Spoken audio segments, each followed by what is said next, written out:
This is Nina. And Michaela. And we are going to give you some good information that may be helpful to you if you are going to stay in an apartment on campus, or if you are a parent who is sending your son or daughter off to college in a dorm or an apartment, because every campus is a little bit different. So this is Michaela's third year, and she's a nursing major. And so what we're going to talk about it's just basically the apartment life, you know, the good stuff that, you know, you get so excited about. And sometimes we're so eager to make everything work that we don't want to mess things up a lot of times, but we need to have those discussions about who's going to do what will we share, what will we ask to contribute, what will we do. First of all, the thing of it is that everyone needs to remember that as a college student, you're supposed to be poor. You're not going in there to try to impress anyone. You shouldn't go in there trying to bring your best, you know, furniture or your best dishes or anything, because you want it to be an extension of home in a sense, to be comfortable, but you don't want it to be so much like home that you don't want to leave and you don't want to graduate, you don't want to finish school. The other part is, it's just generally speaking, you don't want things to be destroyed or damaged that you would be upset about. But you do need to have the things that you want. So you have to set boundaries. Some roommates, they just have everything, they throw it together, they use it, whatever they come out with at the end, they do. I'm not that kind of person so much. I do believe in sharing, but I believe that there should be common courtesy, because feelings can get hurt. There are misunderstandings that can happen really quick. And what may be okay on Monday may not be okay on Thursday. You know, things happen. So the first thing I want to discuss is the fact that I think it's imperative that all roommates, whether you're friends that you've known each other before or people that you're just getting together with, sit down and have a heart-to-heart discussion about how you would like things to be as far as in a group. Now, understand that you cannot tell people how it's going to be.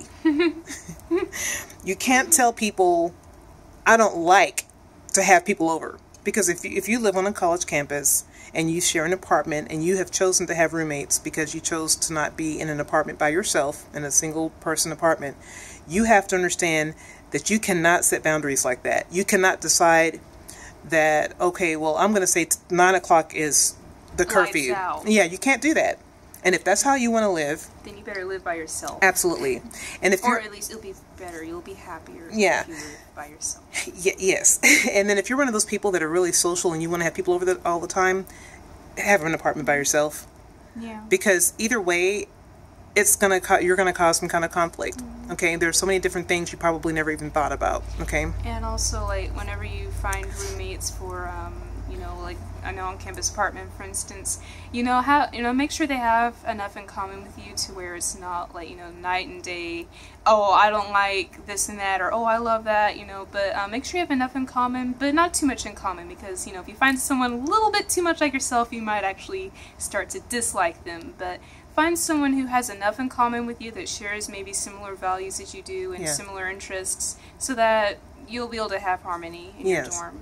Yes, very, very important. One thing is, I do suggest that people avoid staying with your best friends. Okay, it's cool to have that dream about, oh, my best friend and I will have an apartment together or dorm in college. But what happens, okay, you're 17 or 18 or 19 years old. You're moving into college for the first time. Your interests in what you like in high school is drastically different. Your views on life are drastically different once you hit the college campus. And you're going to continue growing in different directions, and more than likely your best friend may grow in other directions. You should stay friends, yes. Live together? No. It could actually destroy friendship. Yes, because basically, in what I've learned, and I'm sure other people have learned too, is that, whenever you live with someone, obviously you're going to find out a lot about them. You may think you know so-and-so inside out whenever you become friends with them, but you become roommates with them, and you're going to find out everything about them. Everything. And, you're going to inevitably, no matter how good of a friend you are to them or they are to you, you're going to find something that you don't like. It's inevitable. And so, you have to be, if you are going to make that choice to have a best friend as a roommate, you're going to have to make sure that you have the understanding that you're going to be able to get through that. Because if not, it could go south very quickly, and you may not even end up friends with that person any longer because something will offend either one of you, and you won't be able to, you won't be able to talk through it, and it's going to get blown out of proportion. And then, the stress of your classes and finals added on sometimes it's just not going to be a very good situation. Absolutely. Another thing you need to talk about that's very, very good information, by the way, Michaela. Another very important thing to discuss and think about is the bathroom situation. I don't know why this is so funny, but it's so crucial. It's funny because a lot of people think, well, what? I mean, it's just a bathroom. How can it be that big of an issue? Oh, trust me, a lot of arguments get started either over the kitchen sink or the bathroom. Yes. Okay, first of all, you need to establish, are you the kind of person who does not mind or does mind someone walking in when you're on the toilet? Also, you have to also figure out if you're the kind of person who doesn't mind drying off in front of other people or being in the shower when someone's brushing their teeth. Yes. Having exhaust fans on. Oh, exhaust fans. Flushing in between. I mean, having the water running while you're brushing your teeth. You'd be surprised. Emptying a overfilled trash can in the bathroom. Okay, there's so many things. But of course, the toilet paper is like the big primary thing. That's what's going to get you first. Yeah. So what you need to do is my advice, and I'm going to say, if you have something better, hey, suggest it. But here's what works for what we do. Okay. And this is not how it started out because we didn't have the discussion about toilet paper we should have, and it didn't go south, but it was heading south. Okay. Definitely didn't go north. Yeah. So the idea is under the sink in the bathroom, what you should do is just put a 4-pack. You might have a 24-pack in your closet. Don't let them know that. Don't let them know that. Put it in a cardboard box. Make them think it's dirty laundry. Make them think it's shoes, books, whatever. Because of course, now it may seem sneaky. I thought it was sneaky at first. I told her to hide it. But the thing is, it's just if you're roommate or whoever knows that you have a 24-pack, they're not going to be as quick to go buy toilet paper because they're going to be thinking, well, they have enough toilet paper. It's fine. We're not about to run out. I'm not getting paid for my job until next week. I don't. It's fine. She has plenty. And the next thing you know, they're not going to supply any at all. Yeah. Well, what, don't you have enough? Yeah. I don't really have any money right now. I can't get any, but it's not right. It's because you have that 24-pack. Right. So just keep your stuff to yourself and keep it private, because the truth of it is, it's none of their business. It's just like your wallet. Your toilet paper is like your wallet. Do they see what's in your wallet? Do they see how much money that you get for student loans and scholarships? Do they see how many grants you have or how much money you have in your account? No. Well, the same thing with toilet paper. Other than what you're putting out under the sink, that shouldn't be any of their business. Just like soap, shampoo, whatever. That's none of their business. Don't do that, because you will find yourself in a mess. And I don't care how much money you have. When you're in college, you're supposed to be poor. Everybody is supposed to be poor. Nobody go in poor, you're going to end up poor. Yeah, until you get a job and hopefully start paying off those loans. So the point is, don't try to act like my parents can afford it. I'm sure your mother and father would have really appreciated it if you don't throw them out there like that. Just be like everybody else, okay? So that one thing I can say to do. The other thing is, of course, everybody provides their own toiletries. That doesn't need to be talked about. It's pretty obvious. The other thing is about the kitchen. If you have a fully stocked kitchen, like in other words, a full kitchen with a stove, oven, refrigerator, dishwasher, like we have at this particular place, and it's really nice. It's just like home in that sense.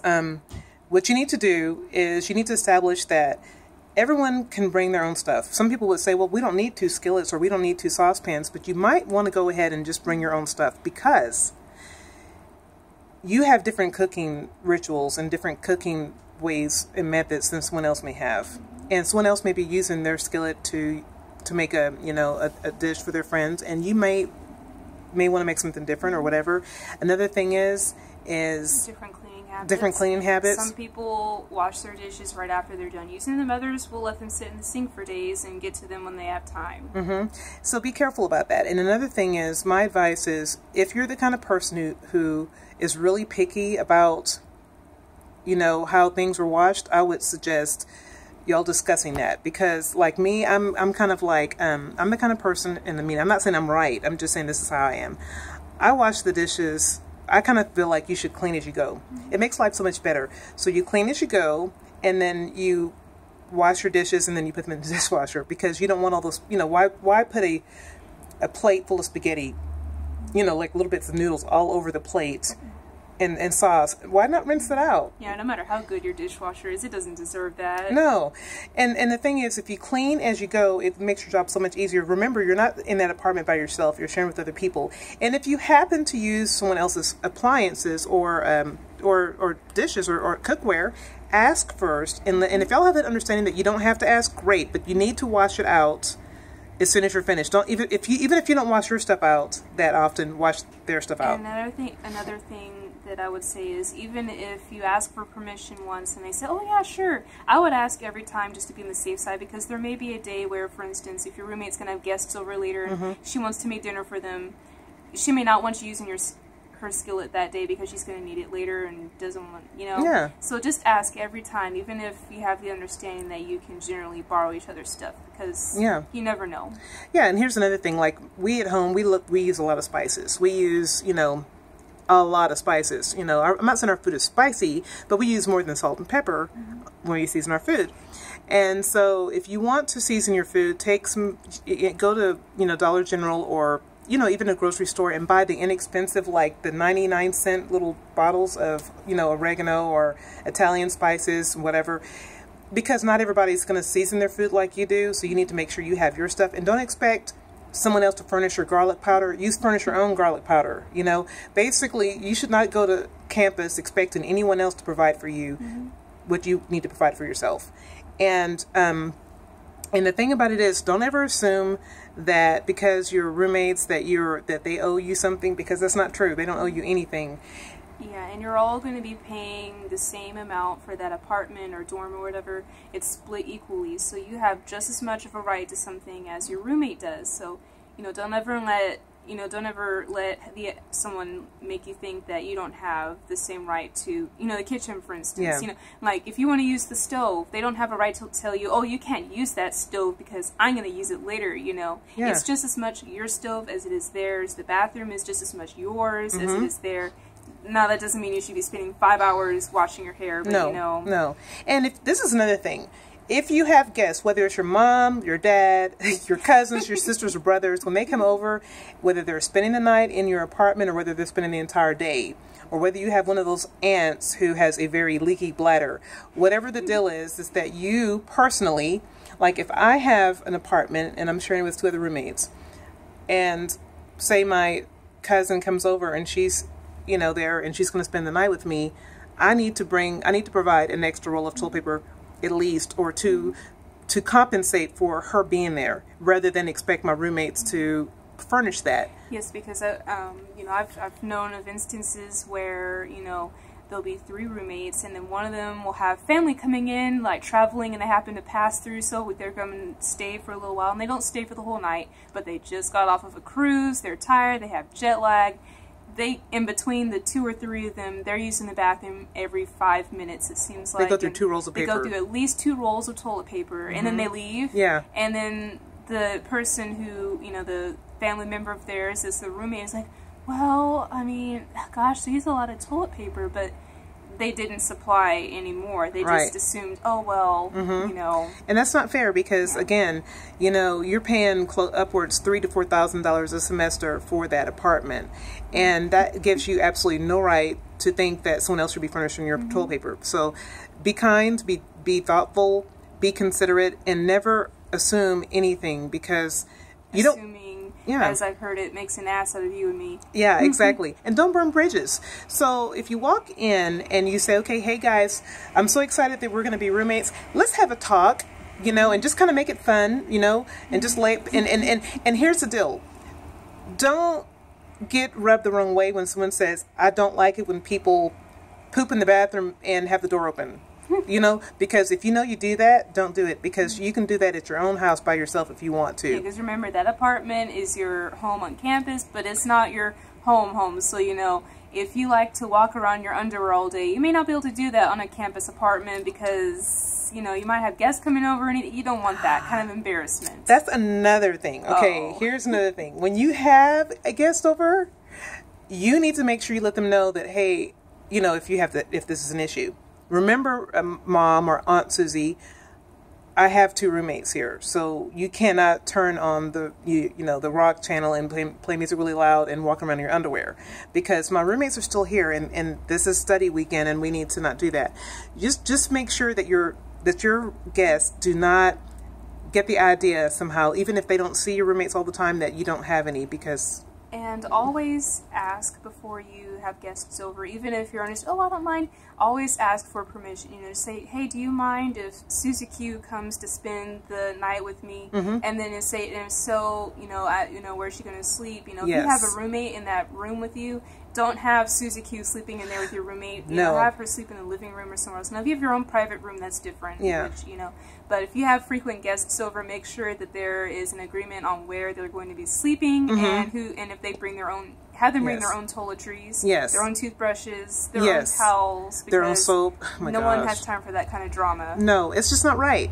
So again, the bottom line of it is common courtesy, and just remembering that you want to keep the dialogue open. You want to respect one another, and yes, talking is the best thing to do, because if you ever have problems, the worst thing you can do is be silent about it, because yes. then your other roommates are going to be thinking, well, what's going on? And then you're not going to say anything, and finally it's just going to blow up, because finally someone's going to go, well, what's wrong? You haven't said anything in 3 days, and is there something I need to know about? Yeah, well, blah, blah, blah. It's the toilet paper, you know. And, basically, because I have known of instances where there have been roommates, and one of them will be mad at the other about something or some little disagreement, and instead of or even something as simple as toilet paper, mm-hmm. knowing that they're running low but not say anything, mm-hmm. Instead of just deciding you're going to stay away from your apartment altogether for a whole week, and you're not going to come home till 3 in the morning when everyone's asleep, and you're going to leave at 6 a.m., that's not going to help, because then they're going to start wondering, well, did I do something? Mm-hmm. They're going to start feeling like they have to tiptoe around you. Mm-hmm. So it's better to just talk through your problems, be upfront mm-hmm. with each other, because if you're not honest with each other, it's only going to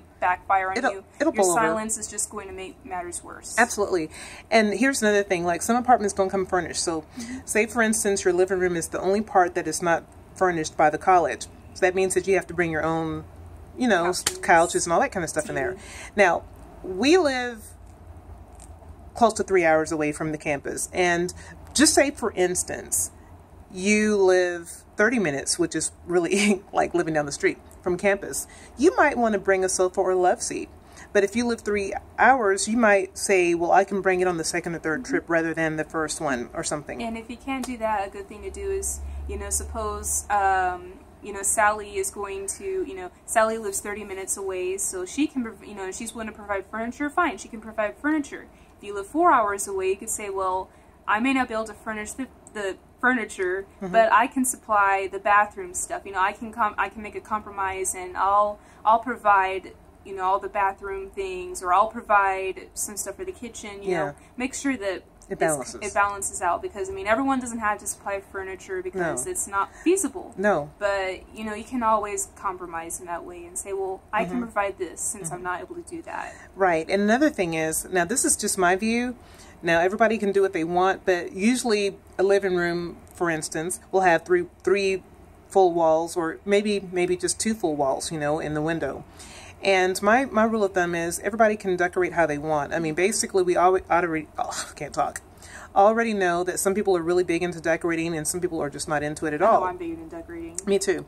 And so what I usually like to do, since I like to paint and I love to draw because I'm an artist, I actually did some wall art for Michaela, specifically for campus, that would be neutral, but would be happy, cheerful colors, and that would be something that she could, have kind of a part of home.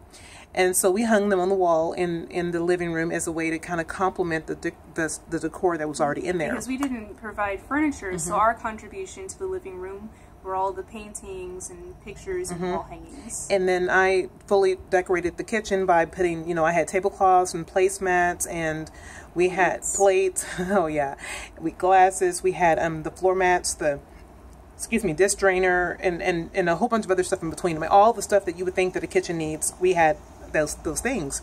And everything was in working order. So the point is that not everybody is going to be able to bring the same thing to the table, but everyone can bring all that they can, and everybody can just work together.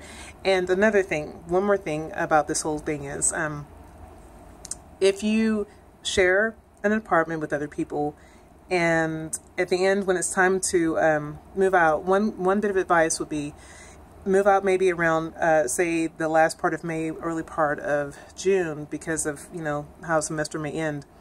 I would suggest, like, in January, start little bit by little bit. When you do go home, or when your parents come to visit you, to take a little bit home and look at your calendar so you can see what times the visits will be, so that you can kind of coordinate that. Okay, I don't need that beanbag chair anymore, or I can go out away. I don't need that oscillating fan that I brought with me, or I don't need this trunk right now.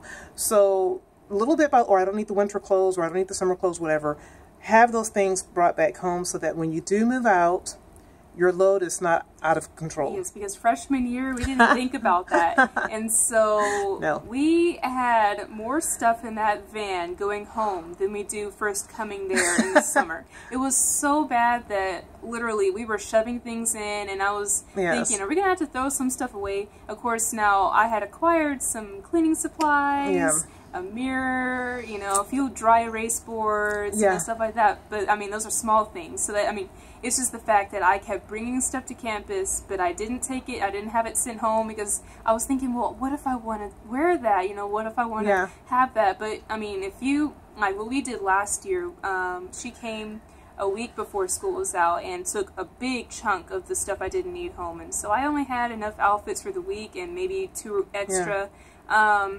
You know, I had a lot of stuff sent home because, I mean, you can do without a lot of things. You'll be surprised how much you can actually do without for a week. And that way, whenever you're packing up to go home, you're not suddenly becoming overwhelmed, realizing you literally don't have enough room for everything, and, you know, wondering if you have to call relatives to come up there and help. And then what happens is, it's so funny, is that, and I love, by the way, I do believe in donating, you know, to good causes, but I'm not even going to name the name of this particular organization, because I don't even want to throw them under the bus, because they're not doing anything wrong, but they park their vehicle out conveniently on the curb behind the dorms, and they have it wide open because they know some of these kids are going to be throwing away stuff that they can't fit in their vehicles on their way home. Like, I look in there, they're literally TVs. There were TVs in there, laptops, bedding, everything you can imagine were piled in these trucks. I mean, that's good for the people who are going to be using that later, but it's kind of interesting how they're very selectively placed.